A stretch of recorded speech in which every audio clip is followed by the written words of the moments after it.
আসসালামু আলাইকুম। এটিএন বাংলা সংবাদে সবাইকে স্বাগত জানাচ্ছি। আশকি মেহনাজ। প্রথমে জানিয়ে দিচ্ছি ইউসিবির সংবাদ শিরোনাম।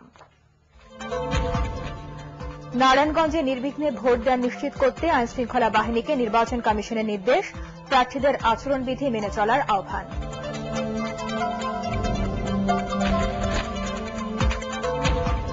সৌদি আরবে ৮ বাংলাদেশের শিরোচ্ছেদ অযৌক্তিক নয়, মন্তব্য পররাষ্ট্র সচিবের। ভারতের সাথে তিস্তা চুক্তি নিয়ে নতুন তথ্য নেই।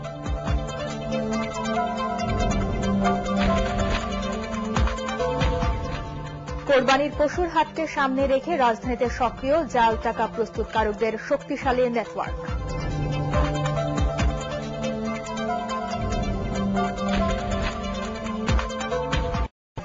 ২২১ রানের টার্গেটে ব্যাট করছে ওয়েস্ট ইন্ডিজ।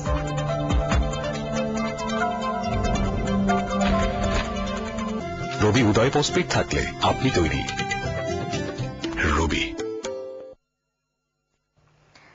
শুনছিলেন শিরোনাম। সংবাদে ছাড়াও থাকছে অস্ট্রেলিয়ার ডারউইন বনাঞ্চলে টিয়া পাখির মাতাল হওয়ার খবর।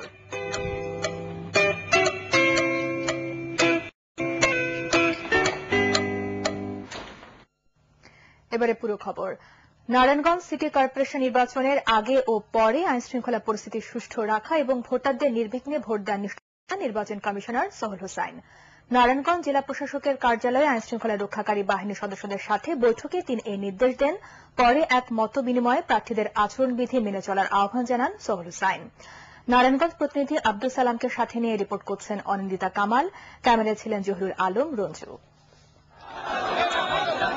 একে তো প্রথমবারের মতো নির্বাচন, তার উপর জাতীয় রাজনীতির বিবেচনায়ও গুরুত্ব কম নয়। সব মিলিয়ে 15 দিন পরের এই নির্বাচনকে কেন্দ্র করে আইনশৃঙ্খলা রক্ষা আর প্রার্থীদের আচরণবিধি মেনে চলা বেশ গুরুত্বপূর্ণ। তাই নির্বাচন কমিশনের পক্ষে ভোট এলাকায় গিয়ে আইনশৃঙ্খলা রক্ষাকারী বাহিনীর সাথে বৈঠকটি ছিল গুরুত্বপূর্ণ। আমরা এই যে নিরলসভাবে সবাই মিলে কাজ করে যাচ্ছি, এর একটা মাত্রই উদ্দেশ্য, সেটা হচ্ছে যে এখানকার ভোটাররা যেন নির্বিঘ্নে ভোট কেন্দ্রে যেতে পারে, তার ভোট সে যাকে ইচ্ছা তাকে দিয়ে নির্বিঘ্নে বাড়িতে গিয়ে বসবাস করতে পারে। আমরা অঙ্গীকারবদ্ধ হব যে নির্বাচনকে অবাধ, সুষ্ঠু এবং নিরপেক্ষ করব, মানুষের কাছে গ্রহণযোগ্য। সকালে জেলা প্রশাসক কার্যালয়ে জেলা প্রশাসক, পুলিশ সুপার, রিটার্নিং অফিসার সহ নির্বাচন সংশ্লিষ্ট সব কর্মস্থান থেকে সুষ্ঠু পরিবেশের দাবি তোলেন, আহ্বান জানান। আমি মনে করি যে এই ইভিএম পদ্ধতিটা আপনারা যদি দয়া করে রহিত করেন এটা ভালো হয়, এবং আমরা যদি পরীক্ষাই করতে হয় চট্টগ্রামের মতো একটা জায়গায় করেন।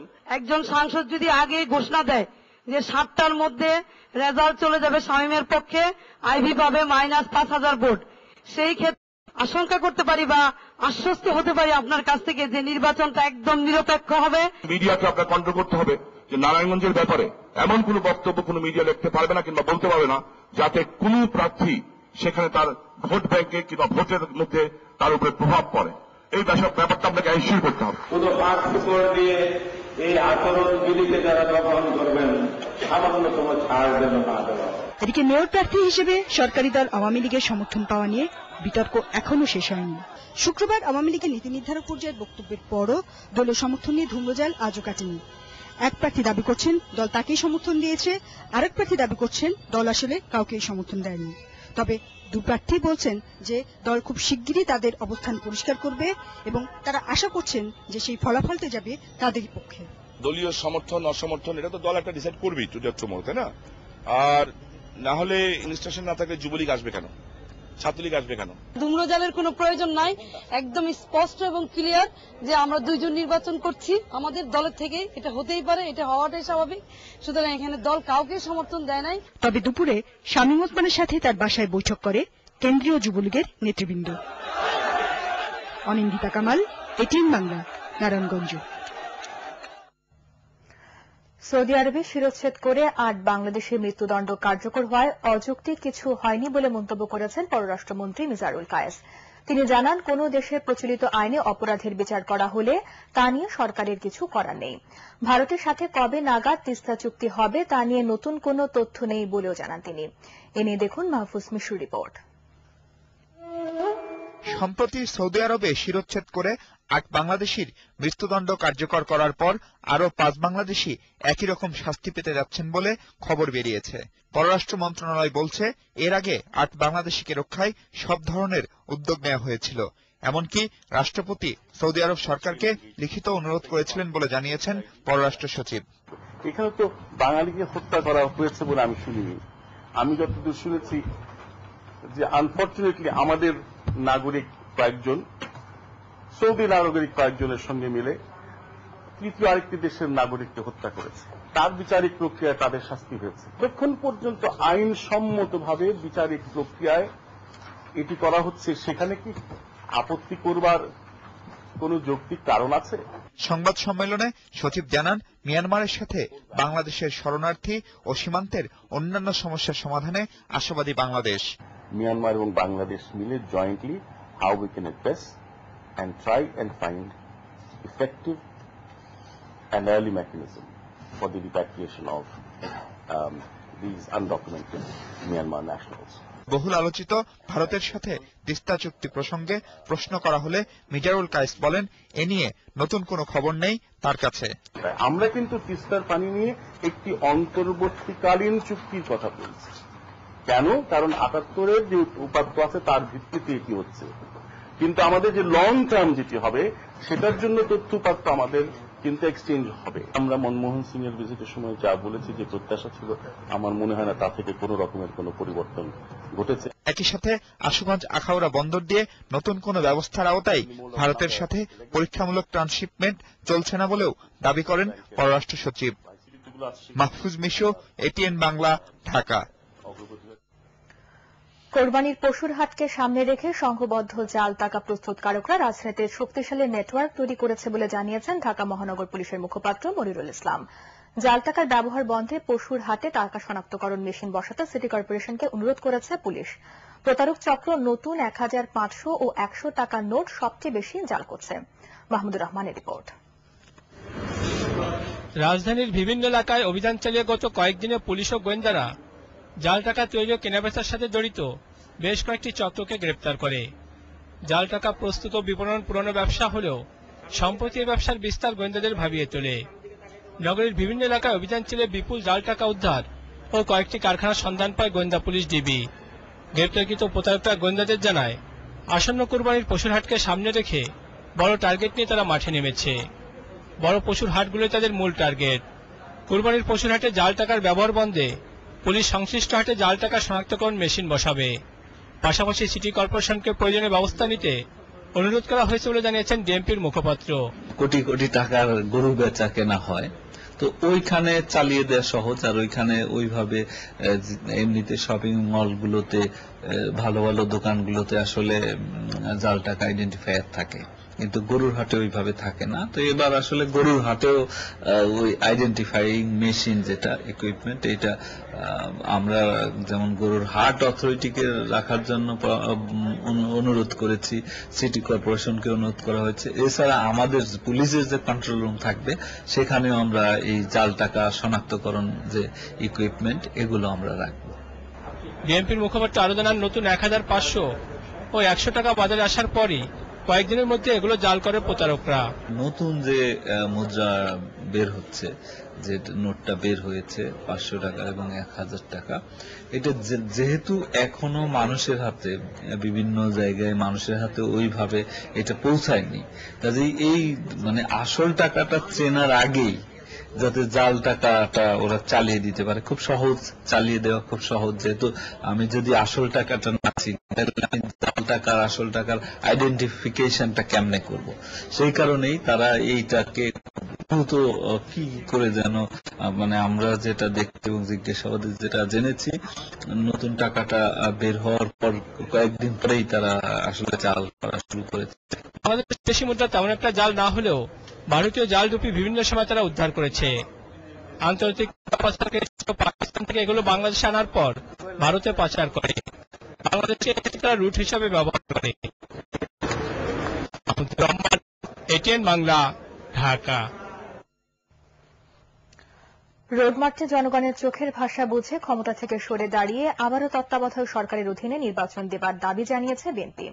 নয়াপল্টনে দলের কেন্দ্রীয় কার্যালয়ের সংবাদ সম্মেলনে বিএনপির ভারপ্রাপ্ত মহাসচিব মির্জা ফখরুল ইসলাম আলমগীর এই দাবি জানান। বিরোধী দলীয় নেত্রী বেগম খালেদা জিয়া রাজশাহী অভিমুখী রোডমার্চ সফল হবে বলেও আশা করেন তিনি। দেখুন আবু দারদার জুবাইরের রিপোর্ট। সংবাদ সম্মেলনে দলের ভারপ্রাপ্ত মহাসচিব বলেন, সিলেটের রোড মার্চ সফল হবার পর ক্ষমতাসীন দলের পক্ষ থেকে নানা কথা বলা হলেও সত্যিকার অর্থে জনগণের সমস্যা সমাধানে সরকার ব্যর্থ হয়েছে। তিনি দাবি করেন, জনগণ রাজশাহী অভিমুখী রোড মার্চ সফল করে প্রমাণ করবে তারা সরকারকে আর ক্ষমতায় দেখতে চায় না। বেগম খালেদা জিয়ার যে আহ্বান, সেই আহ্বানে জনগণ সাড়া দেবেন এবং সরকারের যে গণবিরোধী কার্যকলাপ, অগণতান্ত্রিক আচরণ, তার বিরুদ্ধে রায় জানিয়ে দেবেন এবং এই সরকারকে বাধ্য করবেন যত দ্রুত সম্ভব তত্ত্বাবধায়ক সরকারের অধীনে নির্বাচন দিয়ে জনগণের সরকারের কাছে ক্ষমতা হস্তান্তর করার জন্য। মির্জা ফখরুল বলেন, আগামী 18 অক্টোবর খালেদা জিয়ার রাজশাহী অভিমুখী রোড মার্চ গাজীপুর, টাঙ্গাইল, সিরাজগঞ্জ ও বগুড়া হয়ে 19 অক্টোবর চাঁপাইনবাবগঞ্জে জনসভার মাধ্যমে শেষ হবে। এর আগে বেগম জিয়া 5টি পথসভায়ও বক্তব্য রাখবেন। তিনি অভিযোগ করেন, সরকার তাদের সিরাজগঞ্জের হাটিকুমরুলের পথসভা করার অনুমতি এখনো দেয়নি। প্রধানমন্ত্রীকে লক্ষ্য করে বলেছি, তাকে অনুরোধ করেছি যে আপনি জনগণের চোখের যে আপনারা জনগণ থেকে বিচ্ছিন্ন হয়ে যাচ্ছেন, এই জন্যই জনগণের কাছে দেওয়া প্রতিশ্রুতিগুলো আপনারা পালন করতে পারেননি, জনগণের সমস্যার সমাধান আপনারা করতে পারেননি। এর আগে রোড মার্চকে সফল করতে দলের কেন্দ্রীয় ও অঙ্গ সংগঠনের নেতাদের নিয়ে যৌথ সভা করেন বিএনপির ভারপ্রাপ্ত মহাসচিব Mirza Fakhrul Islam Alamgir. Totally they fail. এখন তাদের কোনো নৈতিক অধিকার নেই ক্ষমতা থাকার। They should resign immediately. Thank you. Abu Darda Zubair, ATN Bangla, Dhaka. Awami League ও বিএনপির রেষারেষির কারণে জাতীয় পার্টি একক নির্বাচনে যেতে বাধ্য হচ্ছে বলে জানিয়েছেন দলটির চেয়ারম্যান হোসেন মোহাম্মদ এরশাদ। মুক্তিযোদ্ধা ডাক্তার নাজিম উদ্দিন আহমেদের নেতৃত্বে জাতীয় পার্টি নতুন সহযোগী সংগঠন মুক্তিযোদ্ধা পার্টির উদ্বোধনী অনুষ্ঠানে তিনি একথা জানান। সাবেক রাষ্ট্রপতি অভিযোগ করেন, মহাজোটের শরিক হিসেবে গত 3 বছরে অনেক বঞ্চনার শিকার হয়েছেন। বিগত 2 সরকারের আমলে তালিকাভুক্ত বেশিরভাগ মুক্তিযোদ্ধাই ভুয়া দাবি করে জাতীয় পার্টির চেয়ারম্যান হোসেন মোহাম্মদ এরশাদ বলেন, টাকা হলেই এখন মুক্তিযোদ্ধা সার্টিফিকেট কিনতে পাওয়া যায়।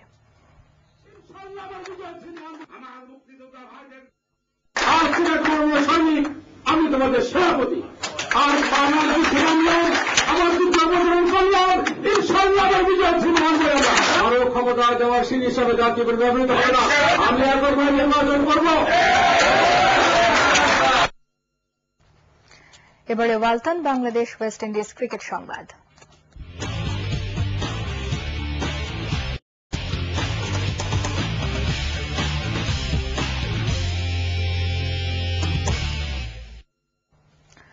ওয়ালটন সিরিজের দ্বিতীয় ওয়ানডেতে বাংলাদেশের দেয়া 221 রানের জয়ের টার্গেটে ব্যাট করছে ওয়েস্ট ইন্ডিজ।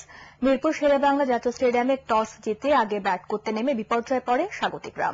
টপ অর্ডারের দায়িত্বহীন ব্যাটিংয়ে মাত্র 1 রানে ইমরুল, তামিম আর আশরাফুলের বিদায়। সাকিব 3 বাউন্ডারিতে 12 রান করে বাজে শট খেলে ফিরলে কেমাল রোজ, রামপালের শিকার 2টি করে বাংলাদেশ। এরপর মুশফিক নিজের 100তম ওয়ানডেতে কাপালিকে নিয়ে জুটি গড়ার চেষ্টা করেন। 40 রান যোগ করতেই কাপালি বিদায় নেন 20 করে। নাইমকে নিয়ে আবারও ইনিংস মেরামত করেন মুশফিক। এবার আসে 57 রান। মুশফিক হাফ সেঞ্চুরি করে 69 রানে থামেন। তার বিদায়ের পর নাসিরের ব্যাট জ্বলে উঠলে দলের স্কোর 200 পেরোয়। ক্যারিয়ারে দ্বিতীয় 50 করেন নাসির।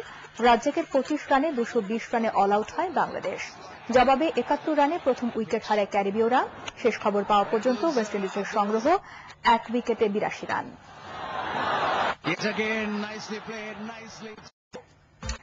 আগামী 2 সপ্তাহের মধ্যে জানা যাবে বঙ্গোপসাগরের 16 নম্বর ব্লকের 4টি কূপে ঠিক কি পরিমাণ গ্যাস মজুদ আছে। অস্ট্রেলীয় কোম্পানি সান্টোস এরই মধ্যে একটি কূপের খনন কাজ প্রায় শেষ করে এনেছে। সান্টোসের কর্মকর্তাদের আশা, সঠিক সময়ে কূপগুলো খনন করা গেলে আগামী বছরের শুরুতে গ্যাস তোলা সম্ভব হবে। চট্টগ্রাম থেকে কামাল পারভেজের রিপোর্ট, জানাচ্ছেন বরকতুল্লাহ সুজন। সিঙ্গাপুর থেকে আনা রিগ দিয়ে গত 24 সেপ্টেম্বর থেকে বঙ্গোপসাগরের 16 ব্লকে গ্যাস অনুসন্ধানে কূপ খনন করছে সান্তোস। এ কাজে অংশ নিচ্ছে দেশি বিদেশি 97 বিশেষজ্ঞ প্রকৌশলী সহ প্রায় 400 কর্মী। এই কূপে গ্যাসের সন্ধান পেতে যেতে হবে কমপক্ষে 3600 মিটার ভূগর্ভে। তবে এখন পর্যন্ত খনন হয়েছে 2200 মিটার। এরপরই জানা যাবে এই কূপে মজুদ গ্যাসের পরিমাণ। দেশি বিদেশি অনেক ইঞ্জিনিয়ার আছেন এবং টেকনিশিয়ান আছেন, তার মধ্যে অনেক বাংলাদেশি ইঞ্জিনিয়ার টেকনিশিয়ানও আছেন। তো বেশ বিষয় যে আমাদের বাংলাদেশি লোকজন এই ফিল্ডে আছেন। আমরা আশাবাদী যে রিজার্ভ সেকশনে থেকে ভালো নিউজ পাওয়া যাবে, তবে এই মুহূর্তে কিছু করা যাচ্ছে না। তবে আমরা 10-12 দিনের মাথায় ইনশাআল্লাহ কোনো কিছু বলা যাচ্ছে না। বঙ্গোপসাগরের এই ব্লকটিতে মোট 4টি কূপ খনন করছে সান্তোস। এগুলোর মধ্যে একটি খনন আগামী 2 সপ্তাহের মধ্যে শেষ হলেও বাকি কূপগুলোর খনন শেষ হতে সময় লাগবে প্রায় 1.5 বছর। আগে যে কূপটির খনন শেষ হবে তাতে পাওয়া গ্যাস আগামী বছরের শুরুতেই সরবরাহ দেওয়া যাবে বলে আশা করছে সান্তোস। যদি আমরা গ্যাস পাই তাহলে ওখানে তো প্রোডাকশন করতে হবে না, কাজে ওটা আমরা জানুয়ারি ফেব্রুয়ারিতে সোজা একবার তুলে আমাদের চিলিপুর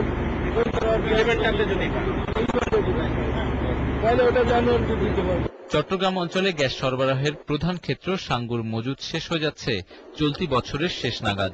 এ অবস্থায় প্রায় 1000 কোটি টাকা ব্যয়ে এসব কূপ খনন করছে অস্ট্রেলীয় এই প্রতিষ্ঠান। সরকারের সঙ্গে চুক্তি অনুসারে উত্তোলিত গ্যাসের একটি অংশ তৃতীয় পক্ষের কাছে সরাসরি বিক্রি করতে পারবে Santos. Bureau report, ATN Bangla. নারীদের শিক্ষা, স্বাস্থ্য এবং ক্ষমতায়নে বাংলাদেশ ভালো করলেও আয় বৈষম্য, নারীর প্রতি সহিংসতা এবং পারিবারিক নির্যাতনে বাংলাদেশ অনেক পিছিয়ে আছে। ওয়ার্ল্ড ডেভেলপমেন্ট রিপোর্ট 2012 প্রকাশ অনুষ্ঠানে এসব তথ্য জানায় বিশ্বব্যাংকের বাংলাদেশ অফিস। এবছর বিষয় হিসেবে রিপোর্টে অগ্রাধিকার পেয়েছে নারী পুরুষের সমতা ও উন্নয়ন। এতে অর্থমন্ত্রী আবুল মাল আব্দুল মুহিত বলেন, উত্তরাধিকার হিসেবে পাওয়া আইন, ফতোয়া এবং ধর্মের ভুল ব্যাখ্যা বাংলাদেশের নারী উন্নয়নের পথে অন্যতম বাধা হিসেবে কাজ করে। পররাষ্ট্রমন্ত্রী ডাক্তার দীপু মনি, মহিলা ও শিশু বিষয়ক প্রতিমন্ত্রী ডক্টর শিরিন শারমিন চৌধুরী এ সময় উপস্থিত ছিলেন।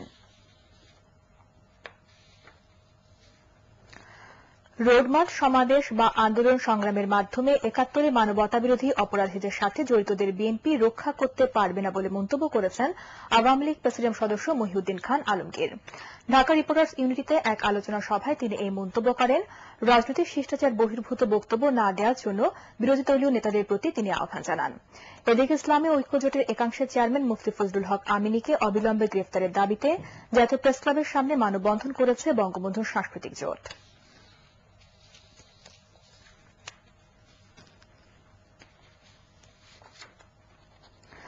বিরোধী দলীয় নেত্রী বেগম খালেদা জিয়া মুফতি ফজলুল হক আমিনী, মতিউর রহমান নিজামীদের রক্ষায় আন্দোলন করছেন বলে অভিযোগ করেছেন আইন প্রতিমন্ত্রী কামরুল ইসলাম। রাজধানীর খিলগাঁও চৌরাস্তার মোড়ে এক প্রতিবাদ সমাবেশে তিনি এই অভিযোগ করেন। আইন প্রতিমন্ত্রী বলেন, যুদ্ধাপরাধীদের রক্ষা ও দুর্নীতিবাজ সন্তানদের রক্ষায় বেগম জিয়ার আন্দোলনে জনগণ সাড়া দেবে না। বিরোধী দলীয় নেত্রীকে তিনি সংসদে আসার আহ্বান জানান। সংসদ সদস্য নুরুন্নবী চৌধুরী শাওন এতে আরও বক্তব্য রাখেন।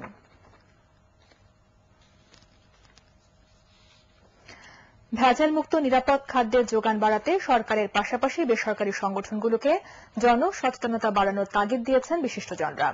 রাজধানীর এলজিইডি মিলনায়তনে বাংলাদেশ নিরাপদ খাদ্য নেটওয়ার্কের উদ্বোধনী অনুষ্ঠানে তারা এই তাগিদ দেন শিল্পমন্ত্রী দিলীপ বড়ুয়া, সাবেক তত্ত্বাবধায়ক সরকারের উপদেষ্টা ডক্টর আকবর আলী খান, জাতিসংঘের খাদ্য ও কৃষি সংস্থার প্রতিনিধি ডমিকেন বাজান, কনজিউমার অ্যাসোসিয়েশন অব বাংলাদেশের সভাপতি কাজী ফারুক এতে বক্তব্য রাখেন।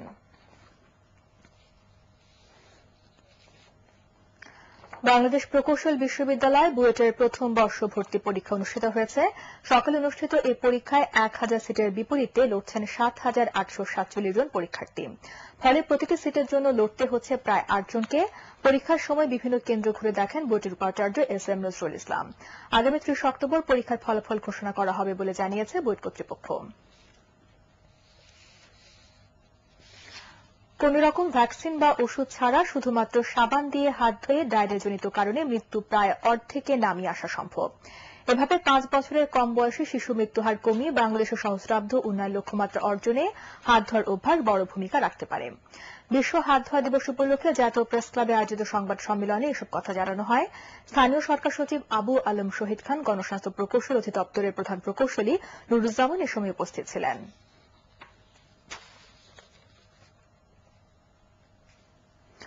গণমাধ্যমকে সাথে নিয়ে দেশের শান্তিপূর্ণ পরিবেশ বজায় রাখার লক্ষ্যে চালু হল ঢাকা মহানগর পুলিশের media and community service centre.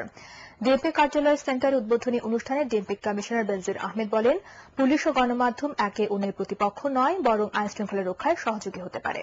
পুলিশের কাছ থেকে সাংবাদিকদের তথ্য পাওয়া আরও সহজ করতে মিডিয়া সেন্টার খোলা হল বলেও জানান তিনি।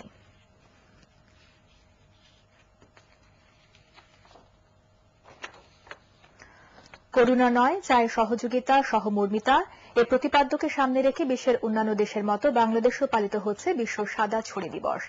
এ উপলক্ষে রাজধানীতে এক শোভাযাত্রা অনুষ্ঠিত হয়েছে। সমাজ কল্যাণ মন্ত্রণালয়, জাতীয় প্রতিবন্ধী উন্নয়ন ফাউন্ডেশন, সমাজসেবা অধিদপ্তর, জাতীয় সমাজ কল্যাণ পরিষদ এবং জাতীয় প্রতিবন্ধী ফোরামের উদ্যোগে এই শোভাযাত্রা বের হয়। জাতীয় বেতার ভবন থেকে শুরু হয়ে সমাজ কল্যাণ অধিদপ্তরে গিয়ে তা শেষ হয়।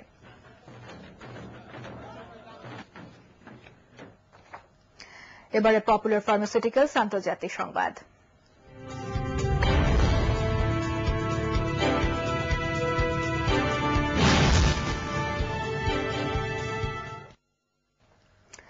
থাইল্যান্ডে বন্যা পরিস্থিতির আরও অবনতি হয়েছে। দেশটির ৭৭টি প্রদেশের মধ্যে ৬১টি প্রদেশের প্রায় ১ কোটি মানুষ এখন বন্যাপীড়িত।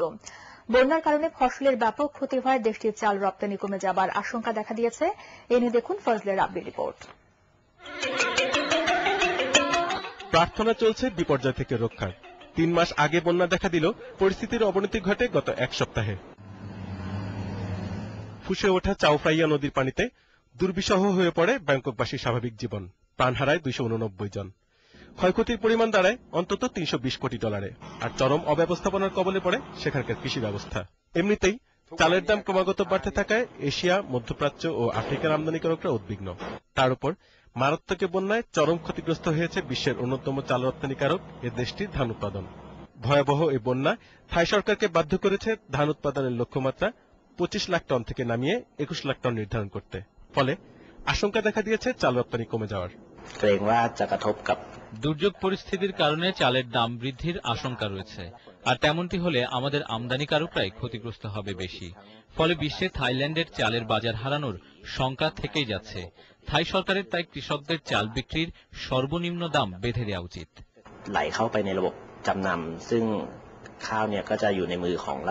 এদিকে পরিস্থিতি নিয়ন্ত্রণ করতে ব্যর্থ হলে ভারত, পাকিস্তান সহ দক্ষিণ এশিয়ার চালের বাজার থাইল্যান্ড থেকে মালয়েশিয়ার দিকে ঘুরে যেতে পারে। মালয়েশিয়ার কৃষিমন্ত্রী জানিয়েছেন, তাদের হাতে অতিরিক্ত ১০ লাখ টন চালের মজুদ রয়েছে, যা রপ্তানিযোগ্য। এ অবস্থায় পরিস্থিতির সুযোগে চালের দাম না বাড়াতে থাই ব্যবসায়ীদের সতর্ক করেছেন থাইল্যান্ডের নবনির্বাচিত প্রধানমন্ত্রী ইংলাক সিনাওয়াত্রা। ফজলে রাব্বি, এটিএন বাংলা। মহুয়া বা নেশা জাতীয় দ্রব্য খেয়ে মানুষের মাতাল হওয়ার কথা প্রায় শোনা যায়, কিন্তু টিয়া পাখির মাতাল হওয়ার কথা কেউ কি এমন কথা কখনো শুনেছে? এমন অদ্ভুত ঘটনায় ঘটেছে উত্তর অস্ট্রেলিয়ার ডারউইন বনাঞ্চলে। আরো জানাচ্ছেন কঙ্কন নাগ।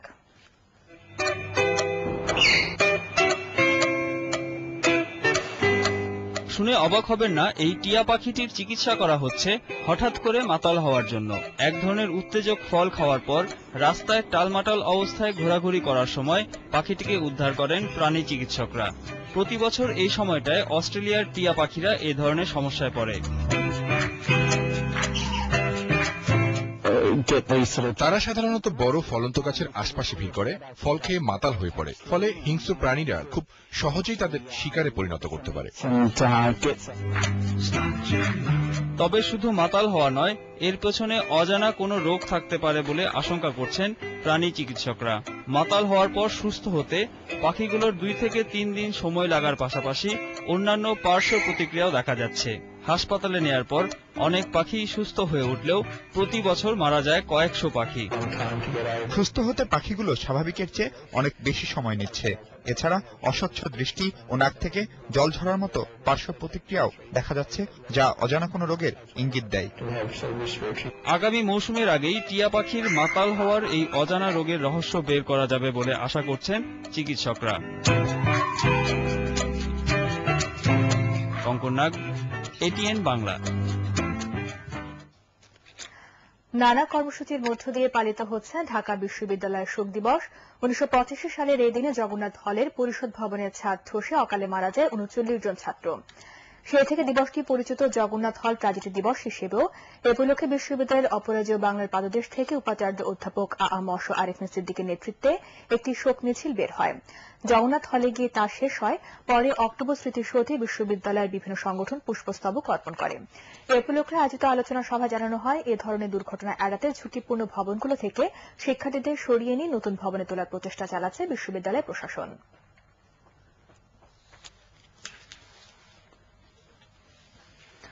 সরকারিভাবে নতুন নার্স নিয়োগের দাবি জানিয়ে বাংলাদেশ ডিপ্লোমা বেকার নার্সেস অ্যাসোসিয়েশন বলেছে, সরকারের উচিত নার্স নিয়োগের বয়সসীমা বাড়িয়ে দেওয়া। কেন্দ্রীয় শহীদ মিনারে আয়োজিত এক প্রতিবাদ সমাবেশে বক্তারা বলেন, সরকার ঘোষিত 5,000 শূন্য পদে এখনো নার্স নিয়োগ না দেওয়ায় বাড়ছে বেকার নার্সদের সংখ্যা। এ ব্যাপারে তারা প্রধানমন্ত্রী শেখ হাসিনার হস্তক্ষেপ চান। সৌদি আরবে 8 বাংলাদেশি শিরোচ্ছেদের প্রতিবাদ জানিয়েছে ফেসবুক ভিত্তিক সচেতন তরুণ সংগঠন ম্যাজিক মুভমেন্ট। জাতীয় জাদুঘরের সামনে তারা সৌদি আরবে সেই বর্বর অমানবিক ঘটনার প্রতীকী রূপ তুলে ধরেন। এ সময় এ ধরনের শাস্তি কার্যকরের বিরুদ্ধে সবাইকে সংঘবদ্ধ হওয়ার আহ্বান জানানো হয়।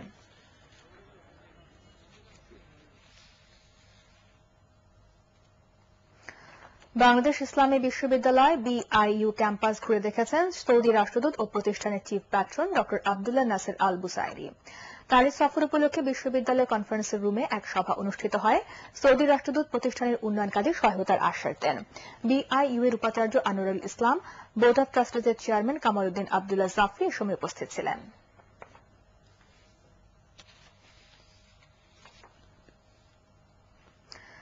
দেশীয় বিনোদনের ইতিহাসে নতুন সংযোজন 5D মোশন চেয়ার থিয়েটার নিয়ে এসেছেন নন্দন পার্ক। এর মাধ্যমে বৃহত্তর পারিবারিক এই বিনোদন কেন্দ্রে প্রযুক্তিগত উৎকর্ষের এক নতুন মাত্রা যোগ করল।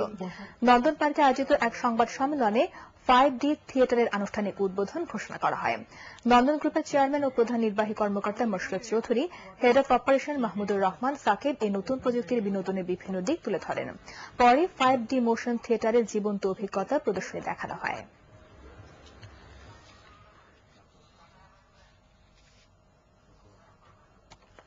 আবহাওয়ার খবর। আগামীকাল সকাল পর্যন্ত সারা দেশে আকাশ আংশিক মেঘলা থাকলেও আবহাওয়া থাকবে শুষ্ক। আবহাওয়া অধিদপ্তর জানায়, সারা দেশে দিনের তাপমাত্রা প্রায় অপরিবর্তিত থাকতে পারে। আজ সর্বোচ্চ তাপমাত্রা ছিল যশোরে 35.4 ডিগ্রি সেলসিয়াস এবং সর্বনিম্ন তাপমাত্রা ছিল শ্রীমঙ্গলে 22.2 ডিগ্রি সেলসিয়াস। এবারে প্রাটেক্স খেলার খবর।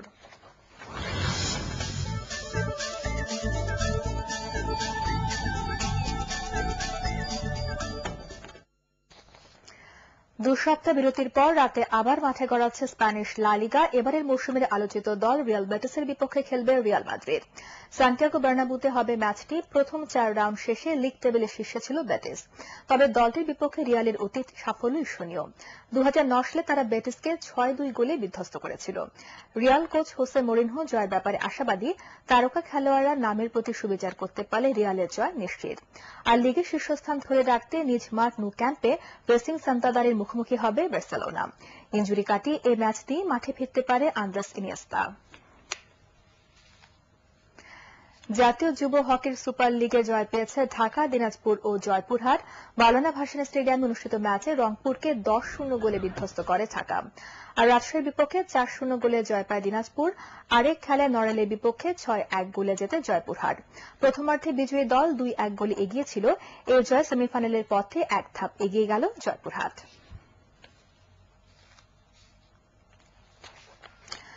বিশ্বকাপ ভলিবলে টানা তৃতীয় শিরোপা জিতে ইতিহাস গড়েছে ইতালিয়ান ক্লাব ট্রেন্টিনো ডাইটেক। দোহায় অনুষ্ঠিত ফাইনালে পোল্যান্ডের ইয়াস্ট্রেবজেভকি উইগেলের বিপক্ষে প্রথম সেট 31-29 পয়েন্টে হেরে পিছিয়ে পড়ে ইতালিয়ান ক্লাবটি। দ্বিতীয় সেটে দারুণভাবে প্রতিদ্বন্দ্বিতায় ফিরে 25-16, 25-11 ও 25-16 পয়েন্টে জেতে ট্রেন্টিনো। গতবার পোলিশ ক্লাব পিজিএস কারা বেলচাটোকে হারিয়ে শিরোপা জিতেছিল ট্রেন্টিনো। শেষ করার আগে ইউসিবির সংবাদ শিরোনাম আরো একবার। নারায়ণগঞ্জে নির্বিঘ্নে ভোটদান নিশ্চিত করতে আইনশৃঙ্খলা বাহিনীকে নির্বাচন কমিশনের নির্দেশ। প্রার্থীদের আচরণবিধি মেনে চলার আহ্বান।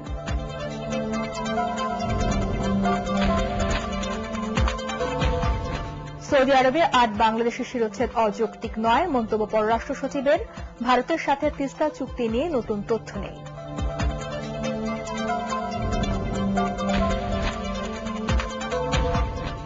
কোরবানির পশুর হাটকে সামনে রেখে রাজধানীতে সক্রিয় জাল টাকা প্রস্তুতকারকদের শক্তিশালী নেটওয়ার্ক।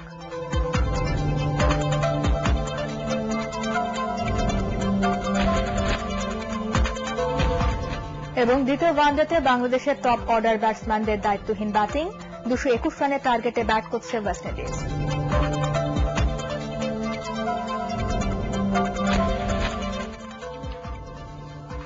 পরবর্তী সংবাদ দেখার আমন্ত্রণ জানিয়ে এখনকার মতো শেষ করছি। ধন্যবাদ সবাইকে।